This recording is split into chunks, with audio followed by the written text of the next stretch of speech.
araw mga bata. Ang pag-uusapan naman natin ngayon ay tungkol sa pag-iwas sa sunog dahil sa kuryente. Alam ba ninyo na sobrang paggamit ng saksakan o sirang kawad ng kuryente ay maaaring magdulot ng sunog? Kaya mahalaga na maging maingat tayo. Narito ang ilang mga paalala. Una, huwag magsaksak ng maraming appliances sa isang outlet. Kapag sobra-sobra ang nakasaksak, maaaring uminit ito at magdulot ng sunog. Pangalawa, huwag hawak ng sirang wire o nakalitaw na kable.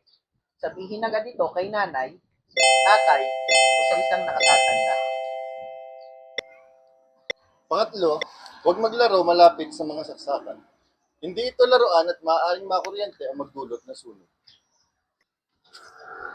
Pang-apat, kapag may naamoy na parang nasusunog na plastic o may nakikitang usok mula sa outlet, sabihin agad sa nakatatanda. Mga bata, tandaan na ang kuryente ay kapaki-pakinabang pero kailangan itong gamitin ng tama at ligtas. Sa pagiging maingat, makakatulong tayo na maiwasan ng sunog sa ating bahay. Maraming salamat at lagi tayong mag-ingat.